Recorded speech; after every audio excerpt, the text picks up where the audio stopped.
Hi, IrishTwist here.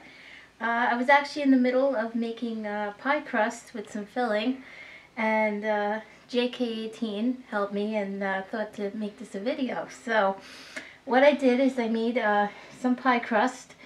The recipe that I got is actually 1 1/4 cup flour, 1/4 teaspoon salt, 1/2 cup of butter, which is chilled, and you just dice it in there. And what you do is you stir all those together and it makes like a coarse crumb mixture, and then you add 1/4 cup of ice water.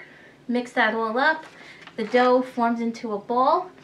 I had my trusty rolling pin and my dough, which I rolled out, but most importantly is you want to add some flour to your board and to your rolling pin so that the dough does not stick. And then what you do is you roll out evenly on all sides.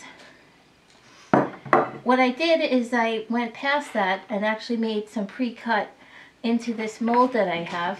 This will make little mini pies, if you will, instead of one big pie, which I will then add some filling. So I had my big piece of dough. I then lined it up over my device that I'm using and then pre-cut them. So I have 3 here to show you how that works.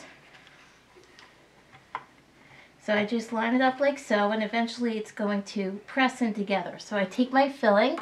This happens to be cherry pie filling, but you can use whatever you like.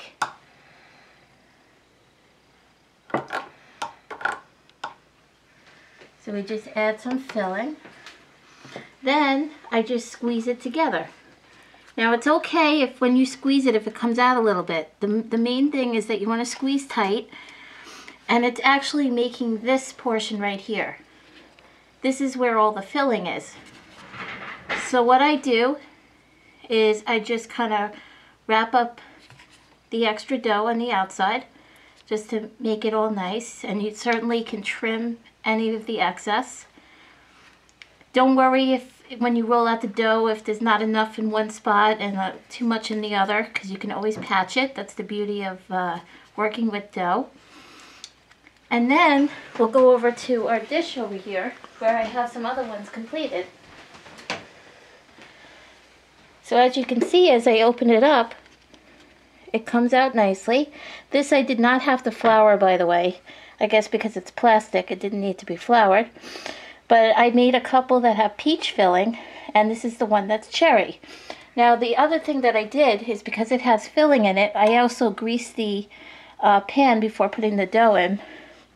And then with just a knife, I made some slits. So this way when I bake it at 425 degrees, it's going to be vented. So that's it.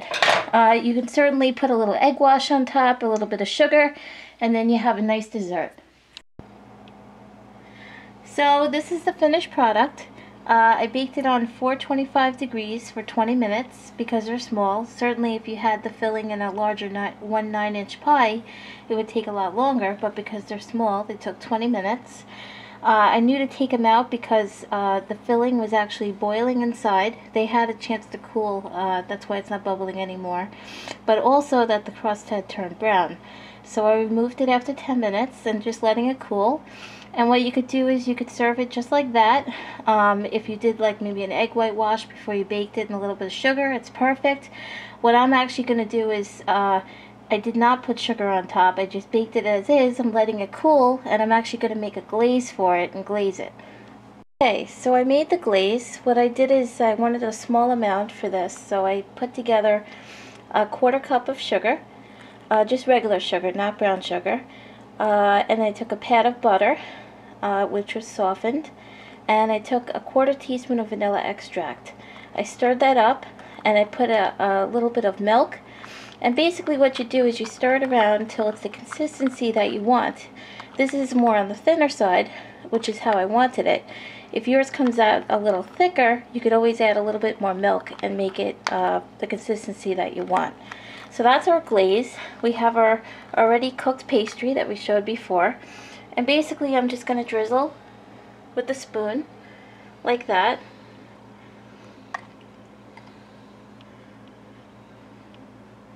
Just to try to make it all nice and taste really yummy with that homemade crust and that wonderful filling. Now, of course, these pastries are cool when I apply it. You can apply it while it's hot, but what happens is it just melts right off and starts going together. So if you don't want that kind of effect, you want to make sure that it is more on the cool side before you apply it. So after I applied the glaze, I just put some ground cinnamon right on top, as you can see, and they're all complete. All with different fillings, your peach and your cherry, or whatever you desire to fill it, so that you have a nice homemade dessert. I hope you enjoy. Please press like and subscribe. Take care. Bye.